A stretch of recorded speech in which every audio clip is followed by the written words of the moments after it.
जय श्री राधे। आज हम डिस्कस करेंगे इकोनॉमिक्स का first unit national income and related concept. आज हम सबसे पहले ये जानेंगे मैक्रो इकोनॉमिक्स क्या होती है। आपने 11th में भी पढ़ा होगा मैक्रो इकोनॉमिक्स, जो होल इकोनॉमिक्स की स्टडी करती है उसको आप क्या कहते हो, मैक्रो इकोनॉमिक्स कहते हैं, जो होल इकोनॉमी की स्टडी करती है। इसमें national income, aggregate demand, government budget, balance of payment, ये सारी बातें आती हैं। नेशनल इनकम एक्चुअली क्या होता है, ये सम टोटल ऑफ मनी होता है जो फाइनल गुड्स का होता है, सर्विस का, जो नॉर्मल रेजिडेंस द्वारा इंडिया में या इंडिया के आउटसाइड ड्यूरिंग द एक फाइनेंशियल ईयर में कमाया गया होता है। तो जैसे कि मेरी इनकम है इंडिया में, मैं इंडिया में रहती हूँ, मेरी इनकम, हमारे सारे इंडियंस की इनकम, ठीक है, विद इन इंडिया, और कुछ इंडियंस जो बाहर जाके काम कर रहे हैं उनकी सैलरी, उनकी सोर्स ऑफ इनकम, चाहे हाउस प्रॉपर्टी से आ रही है, चाहे अदर बिजनेस से आ रही है, किसी भी चीज़ से वो आ रही है, उन सबको जब हम एग्रीगेट कर देते हैं तो वो आती है नेशनल इनकम। नेशनल इनकम आप सभी को समझ आ गया होगा। नेक्स्ट इससे रिलेटेड टॉपिक है types of goods. Types of goods बहुत तरीके के होते हैं। कंज्यूमर गुड्स होते हैं, फाइनल गुड्स होते हैं, कैपिटल गुड्स होते हैं, इंटरमीडिएट गुड्स होते हैं, ठीक है। सबसे पहले हम पढ़ेंगे फाइनल गुड्स क्या होता है। फाइनल गुड्स वो गुड्स होते हैं जिसको आप अल्टीमेट क्या करते हो, कंज्यूम करते हो, ठीक है, जो प्रोडक्शन में यूज़ नहीं हो रहे हैं, जो किसी की भी एडिशनल कॉस्ट नहीं है, उसको फाइनल गुड्स कहते हैं। फाइनल गुड्स जैसे कि मैंने कोई भी मशीनरी परचेज की, एसी खरीदा, बेड खरीदा, कुछ भी खरीदा, जो भी मैंने खरीदा उसको मैंने कंज्यूम कर लिया, तो वो फाइनल गुड्स है। फाइनल गुड्स दो टाइप्स के होते हैं, एक कंज्यूमर गुड्स और एक कैपिटल गुड्स। कंज्यूमर गुड्स का मतलब जो आप डेली कंज्यूम कर रहे हो, और कैपिटल गुड्स लॉन्ग टर्म के लिए बात की गई है। जैसे कि कंज्यूमर गुड्स यहाँ पे लिखा है कि फर्दर प्रोडक्शन में इन्वॉल्व नहीं होता, डायरेक्टली कंज्यूम कर रहे हो, जैसे पेन, पेंसिल, इरेजर, ये सारा।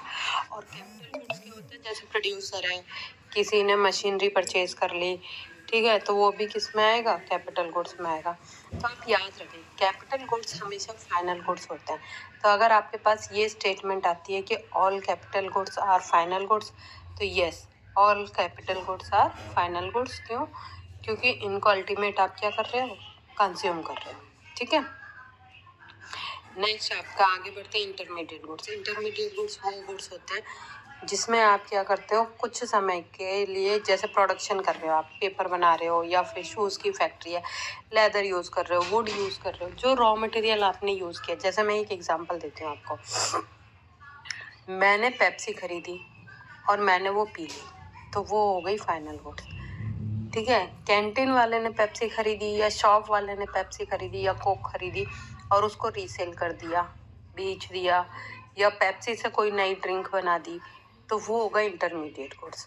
आई होप क्लियर हो गया होगा इंटरमीडिएट और फाइनल गुड्स। इसका कोई आप डिस्क्रिप्शन नहीं दे सकते थे कि इन गुड्स को हम इंटरमीडिएट बोलेंगे, इनको हम फाइनल बोलेंगे। ये यूज़ पे डिपेंड करता है कि आप क्या यूज़र, अगर एंड यूज़र गुड्स होंगे तो वो फाइनल गुड्स होंगे, अगर वो फर्दर प्रोडक्शन में यूज़ हो रहे होंगे तो वो इंटरमीडिएट गुड्स होंगे, okay. Now next concept is investment. Investment क्या, जब आप कैपिटल फॉर्मेशन करते हो इकोनॉमी में, वो सारी किस में आती हैं, इन्वेस्टमेंट में आती हैं। ये ज़्यादातर फ्लो कॉन्सेप्ट है इन्वेस्टमेंट, क्योंकि ड्यूरिंग द ईयर चलता ही रहता है। तो ग्रॉस इन्वेस्टमेंट क्या होती है, जिसमें आप ड्यूरिंग द इन्वेस्टमेंट जो भी आप इकोनॉमी में इन्वेस्ट करते हो उसको ग्रॉस इन्वेस्टमेंट बोलते हैं। जब ग्रॉस इन्वेस्टमेंट में से डेप्रिसिएशन आप माइनस कर देते तो आपका नेट इन्वेस्टमेंट बच जाता है, ठीक है। स्टॉक और फ्लो का कॉन्सेप्ट आता है। देखो यहाँ पे आपका एक नल बनाया हुआ है, साफ साफ लिखा है कि जो बह रहा है वो फ्लो है, जो ग्लास में स्टिर हो गया वो स्टॉक है। मतलब आप सिंपल समझ लेना, जो भी चीज़ कॉन्टिन्यूअस है वो फ्लो है, जो भी ऐसा पर्टिकुलर टाइम पे रुक गई वो स्टॉक है, ठीक है। यहाँ पे स्टॉक का आपका दिया हुआ है। स्टॉक की अगर बात की जाएगी तो स्टॉक जो होता है at a point of time की बात करता है और निश्चित समय की बात करता है, ठीक है। तो आप at a point of time की बात कर रहे हो तो आपका क्या कहलाएगा, स्टॉक कहलाएगा। It has no time limit. Time limit का मतलब ये है कि यहाँ पे कोई टाइम लिमिट नहीं है कि 31 तारीख से 20 तारीख तक, 25 तारीख तक, ठीक है। ये during the at a point of time, मतलब आज की बात करेगा, जिसमें निश्चित समय की बात करेगा एट अ पॉइंट। फ्लो क्या होता है, ओवर पीरियड ऑफ टाइम, ये सालों, मतलब ड्यूरिंग द ईयर चल रहा है, ठीक है। डायनामिक है, जैसे इन्वेंट्री, इन्वेंट्री आ रही है जा रही है, आ रही है जा रही है, आ रही है जा रही है, तो इन्वेंट्री आपका फ्लो कॉन्सेप्ट हो गया, ठीक है। और आपका नेशनल इनकम आपका फ्लो कॉन्सेप्ट हो गया, ठीक है। पॉपुलेशन आपका क्या हो जाएगा, स्टॉक कॉन्सेप्ट हो जाएगा। सेल्स आपकी क्या होगी, अगर कोई स्पेसिफाइड नहीं है तो सेल्स आपकी फ्लो कॉन्सेप्ट होगी, पर सेल्स ऑन 31 मार्च कह दिया तो वो स्टॉक कॉन्सेप्ट हो जाएगा। सैलरी आपकी फ्लो कॉन्सेप्ट रहेगी, पर सैलरी ऑफ मार्च कह दिया तो वो स्टॉक कॉन्सेप्ट हो जाएगा, ठीक है। नेक्स्ट आता है इनडायरेक्ट टैक्स। इनडायरेक्ट टैक्स क्या होते हैं, वो टैक्स होते हैं जो हम डायरेक्टली पे नहीं करते हैं, जैसे कि जीएसटी थर्ड पार्टी इसको पे करती है, ठीक है। तो नेट एनआईटी की बात करें, नेट इनडायरेक्ट टैक्स कैसे निकलता है, इनडायरेक्ट टैक्स में से सब्सिडी को क्या कर दो, माइनस कर दो। इनडायरेक्ट टैक्स और सब्सिडी क्या है, इनडायरेक्ट टैक्स आज की डेट में सिंपल समझ लेना, जीएसटी। जीएसटी इनडायरेक्ट टैक्स है, मतलब कोई भी party third goods and services पे जो टैक्स लग रहा है वो आपका क्या है, इनडायरेक्ट टैक्स। सब्सिडी क्या होती है, जो गवर्नमेंट हमें रिलैक्स करती है, जैसे कि एक प्रोड्यूसर ने 10,000 का जीएसटी भरा, अब जीएसटी भरने के बाद उसने कहा कि भैया, इनकम टैक्स ऑफिसर ने कहा आपको 2,000 की हमने रिबेट दे दी। जो 2,000 की रिबेट मिली ना, वो सब्सिडी है। सब्सिडी का मतलब सिंपल होता है कि गवर्नमेंट के द्वारा रिलैक्स ऑन एनीथिंग, एक तरह का गवर्नमेंट आपको डिस्काउंट दे रही है, वो सब्सिडी होता है। जैसे एलपीजी की सब्सिडी मिलती है, आप 1,000 रुपये पे करते हो, 200 रुपये आपके अकाउंट में आ जाते हैं, तो वो आपकी सब्सिडी हो। सर्कुलर फेस आपके जो होते हैं वो 3 होते हैं। फर्स्ट आपका जो होता है वो जनरेशन, जिसको प्रोडक्शन फेस कहते हैं, जिसमें हम गुड्स एंड सर्विसेज को बाय द फर्म प्रोड्यूस कर रही है, तो उसको जनरेशन फेस या प्रोडक्शन फेस कहते हैं। इनकम फेस, जिसमें फर्म जो है हाउस होल्ड को पेमेंट कर रही है, इनकम दे रही है रेंट के रूप में, इंटरेस्ट के रूप में, सैलरी वेजेस के रूप में, उसको डिस्ट्रीब्यूशन फेस कहते हैं। डी पोजीशन एक्सपेंडिचर फेस, जिसमें हाउस होल्ड खर्च कर रहा है, उन गुड्स एंड सर्विसेज को परचेज कर रहा है जो कि फर्म ने प्रोड्यूस की थी, तो इसीलिए इसको सर्कुलर्स कहा जाता है। प्रोडक्शन स्टार्ट किसने किया, फर्म ने। इनकम किसको मिली, हाउस होल्ड को। इनकम मिलने के बाद वो खर्च किसने कर दिया, हाउस होल्ड ने, फर्म को, तो ये पूरा की पूरा खर्च हो गया, तो इसीलिए ये सर्कुलर फ्लो ऑफ इनकम है। नेक्स्ट आपको हम इसमें आप देखेंगे, ये पिक्चर आपकी गिवन है कि हाउस होल्ड जो है वो फर्म को पेमेंट कर रहा है, ठीक है। अब हाउस होल्ड, एक तरफ आपको यहाँ पे हाउस होल्ड दिया, एक तरफ यहाँ पे, अब हाउस होल्ड यहाँ पे क्या कर रहा है, फैक्टर सर्विस प्रोवाइड कर रहा है। क्या कर रहा है, फैक्टर सर्विस। फैक्टर सर्विस का मतलब रेंट, इंटरेस्ट, मतलब रेंट के लिए उसने क्या दिया होगा, लैंड दी होगी, इंटरेस्ट के लिए उसने क्या दिया होगा, कैपिटल दिया होगा, और लेबर, ठीक है, जिसके बदले उसको क्या मिल रहा होगा, wages and salary. And consumption expenditure, consumption expenditure मतलब जो गुड्स एंड सर्विसेज फर्म ने खरीदे, यहाँ से फर्म इनको क्या कर रही है, फैक्टर पेमेंट। भाई जिनसे लैंड, कैपिटल, लेबर लिया था उसको वो देगी भी, तो रेंट इंटरेस्ट इसके फॉर्म में, ठीक है, और गुड्स एंड सर्विस प्रोवाइड कर रही है, तो इसी को हम क्या कहते हैं, सर्कुलर फ्लो ऑफ इनकम। ये 2 तरह का होता है, एक रियल फ्लो, एक money flow. Real flow just like अ बार्टर सिस्टम, मतलब लोग काम करेंगे, उसके बदले में उनको क्या मिलेंगे, goods and services. But money flow में आप क्या है, पेमेंट करोगे, ठीक है। जैसे रियल फ्लो यहाँ पे दिया है, हाउस होल्ड ने फैक्टर सर्विस दी, लैंड, लेबर, कैपिटल दिया, तो बदले में उन्हें क्या मिल गया, गुड्स एंड सर्विस मिल गई, तो ये क्या हो गया, रियल फ्लो, ठीक है। मनी फ्लो क्या कहता है, मनी फ्लो कहता है कि इसमें क्या होगी, फैक्टर पेमेंट। इसमें क्या होगा कि आपने रेंट, इंटरेस्ट, प्रॉफिट पेमेंट की है, फैक्टर इनकम दी है इनको, ये आपको कंजप्शन मनी के रूप में दे देंगे, कंजप्शन एक्सपेंडिचर कर देंगे। नेक्स्ट हमारा टॉपिक है इसी में कंटिन्यूटी में, डोमेस्टिक टेरिटरी। डोमेस्टिक टेरिटरी का मतलब होता है विद इन अ कंट्री, मतलब जो जोग्राफिकल बाउंड्रीज इंडिया की हैं उसके अंदर जो भी आएगी वो आपका क्या आएगा, डोमेस्टिक टेरिटरी। डोमेस्टिक टेरिटरी में आप अगर देखोगे तो जियोग्राफिकल कंट्रीज़, पर इसमें कुछ चीज़ें हैं जो हमारी इंक्लूड की जाती है, जैसे कि ships and aircraft operated by the resident between 2 और मोर कंट्रीज।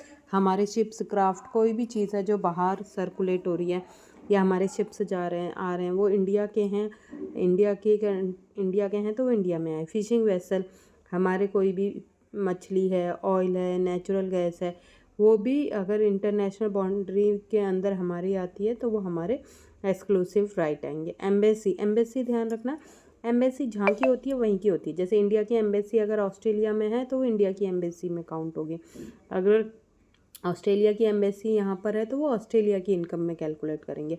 तो ये टॉपिक पढ़ने की ज़रूरत क्या है, ये टॉपिक पढ़ने की इसलिए ज़रूरत है क्योंकि इससे ना सीधा सीधा न्यूमेरिकल पूछा क्वेश्चन पूछते हैं जस्टिफाई और आंसर में कि डोमेस्टिक इनकम में ये ऐड होगा या नहीं होगा। तो आप याद रखना, डोमेस्टिक इनकम में अगर शिप्स एंड एयरक्राफ्ट वगैरह owned by and operate between resident of the country होंगे, बिटवीन टू कंट्रीज, तो ऐड होगा। Fishing vessel, oil, natural gases, ये सारे ऐड ऑन होते हैं। एम्बेसीज भी ऐड ऑन होते हैं।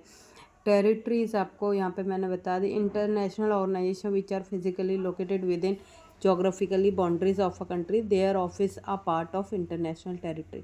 मतलब जो भी इंटरनेशनल ऑर्गेनाइजेशन, जैसे अगर WHO का ऑफिस इंडिया में है तो वो इंडिया की इनकम नहीं मानी जाएगी, वो किसकी मानी जाएगी? उस WHO की जहाँ पे वो होगा, उसका हेड ऑफिस होगा, जैसे USA में उसका है।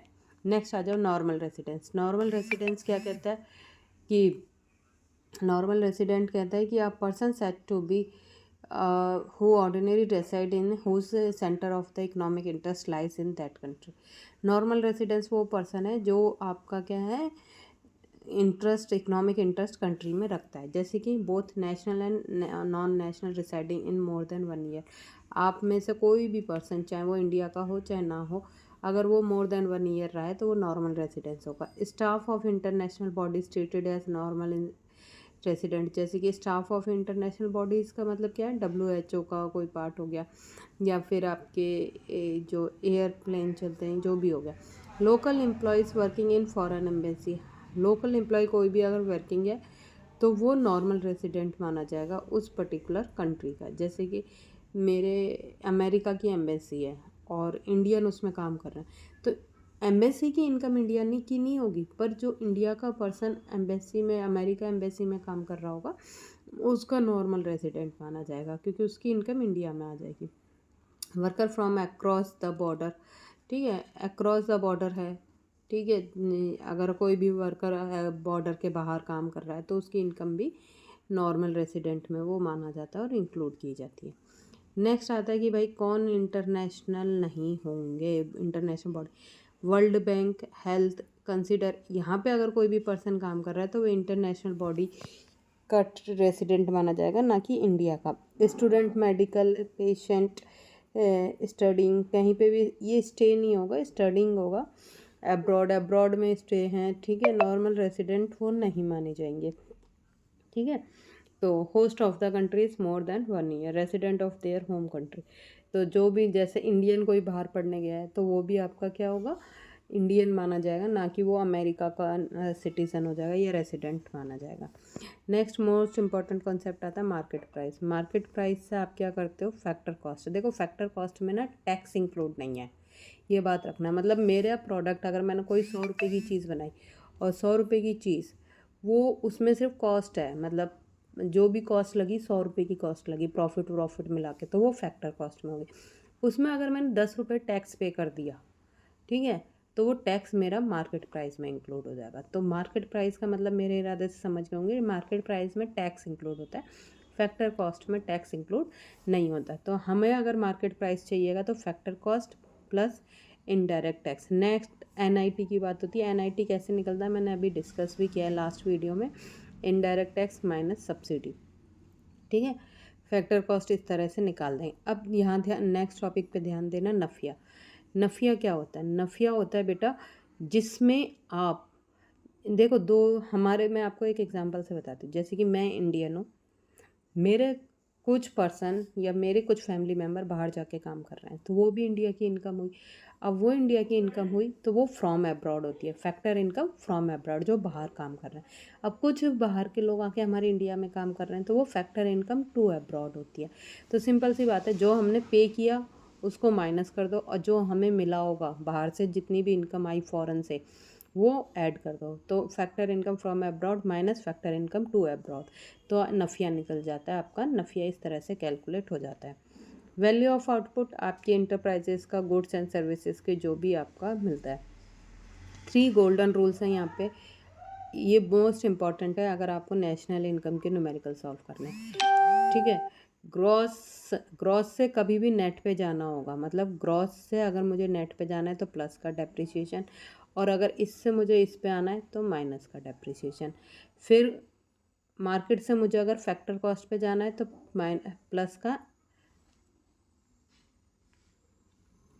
एक मिनट, मार्केट प्राइस से अगर मुझे फैक्टर कॉस्ट पे जाना है तो माइनस का NIT, क्या कर दूँगी, माइनस का NIT। क्यों? क्योंकि मार्केट प्राइस में ऑलरेडी टैक्स इंक्लूड है तो माइनस का NIT।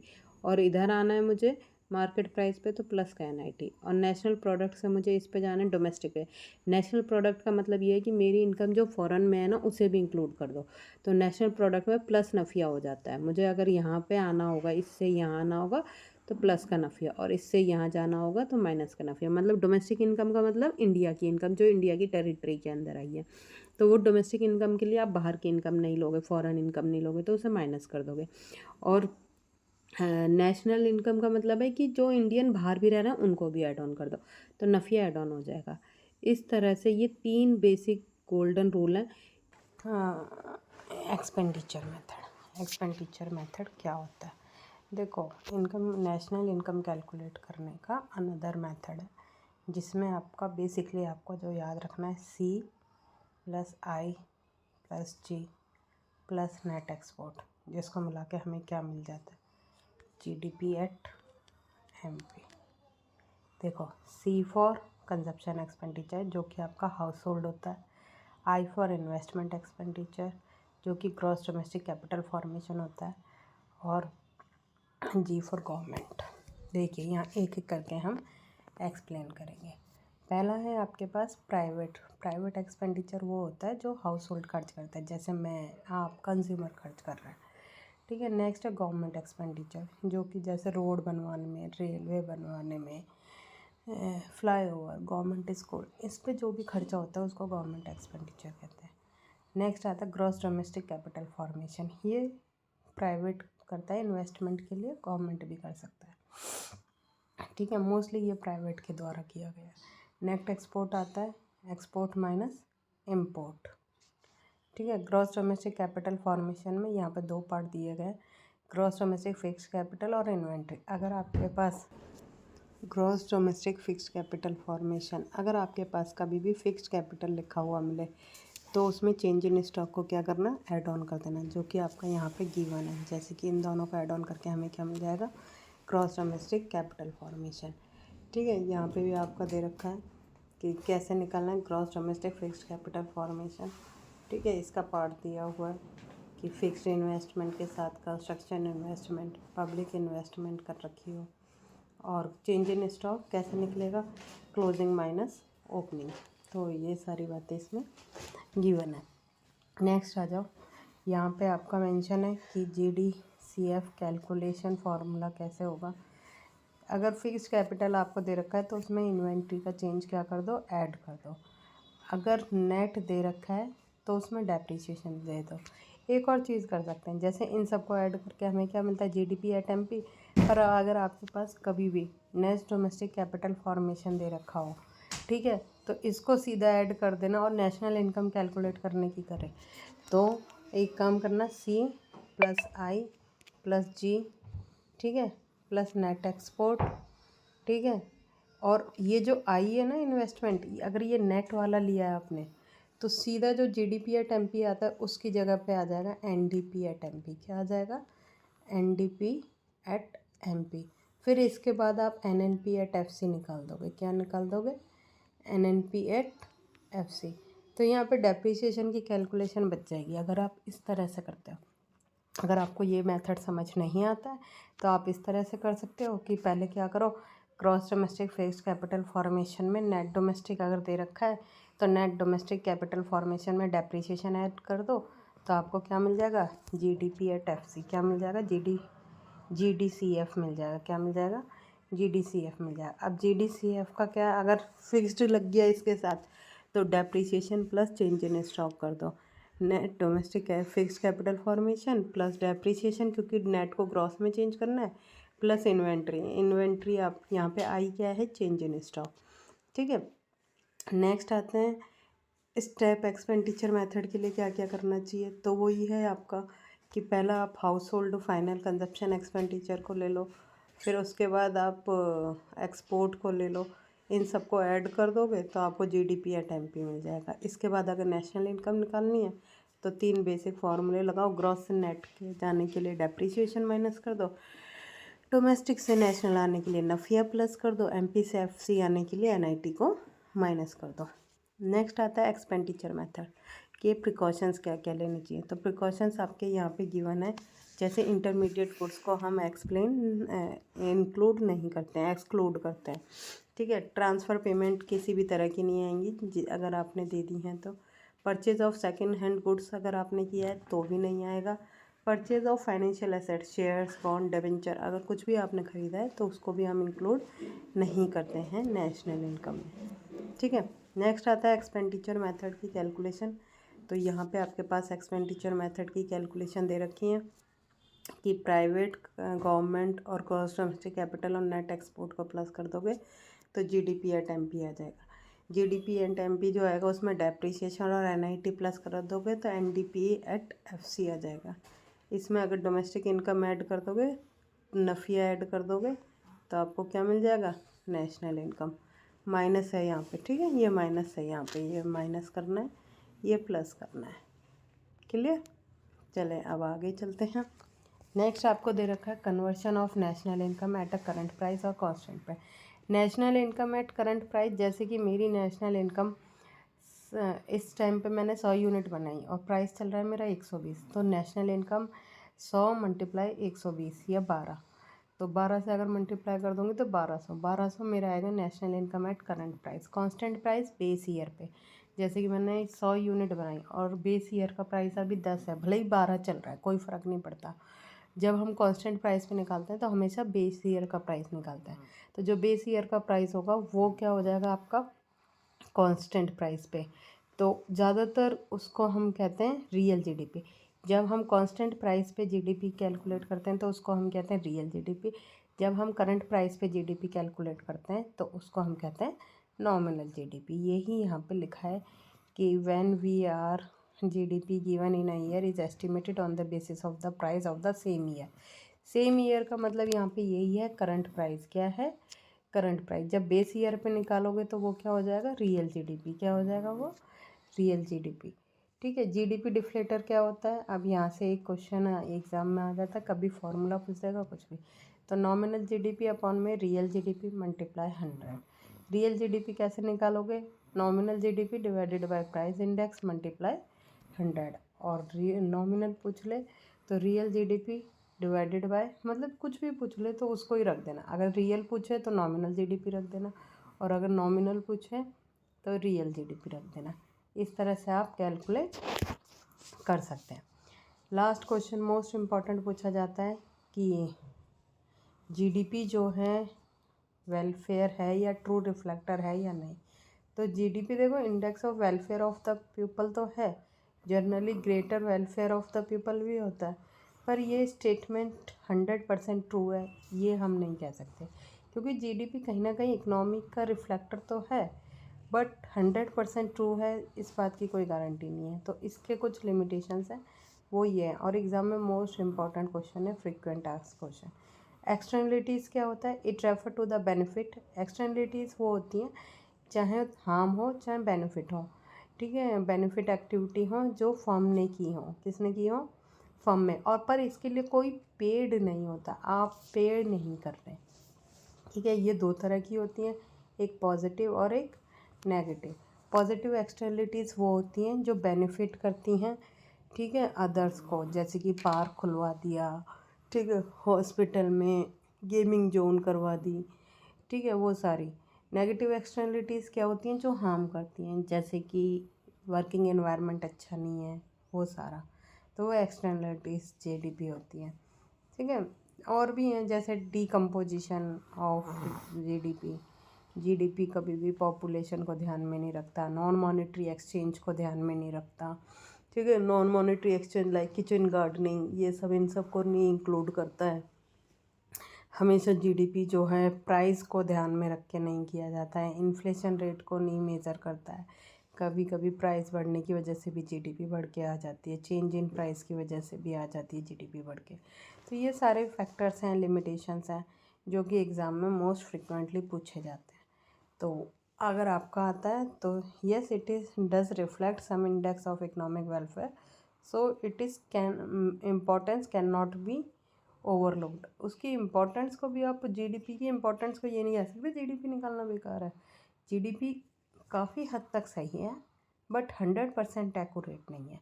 उसके कुछ लिमिटेशंस हैं, हर चीज़ के लिमिटेशन होते हैं, ऐसे ही इसके। तो ये जो लिमिटेशन दे रखी है ये रिगार्डिंग इसके दे रखी है। इसी के साथ हमारा एक फर्स्ट यूनिट जो आपके 10 नंबर कवर करती है वो पूरी होती है। Income method, national income method. National income method के जो कंपोनेंट होते हैं वो COE होता है, इंटरेस्ट होता है, रेंट होता है, प्रॉफिट होता है। ठीक है। COE में क्या आता है? COE में दो चीज़ आती है, एक वेजेस, सैलरी, चाहे वो कैश में हो चाहे वो काइंड में हो, और employer, remember employer, I said employer not a employee, employer contribution towards SSE। हम COE में एम्प्लॉयर कॉन्ट्रीब्यूशन लेते हैं, ना कि एम्प्लॉय कॉन्ट्रीब्यूशन। ठीक है। इंटरेस्ट एज इट इज़ रहेगा, इंटरेस्ट, रेंट, रॉयल्टी। प्रॉफिट के 3 पार्ट्स होते हैं, जिसमें एक कॉर्पोरेट टैक्स होता है, एक डिविडेंड होता है, एक अनडिस्ट्रीब्यूटेड प्रॉफिट या रिटेन अर्निंग।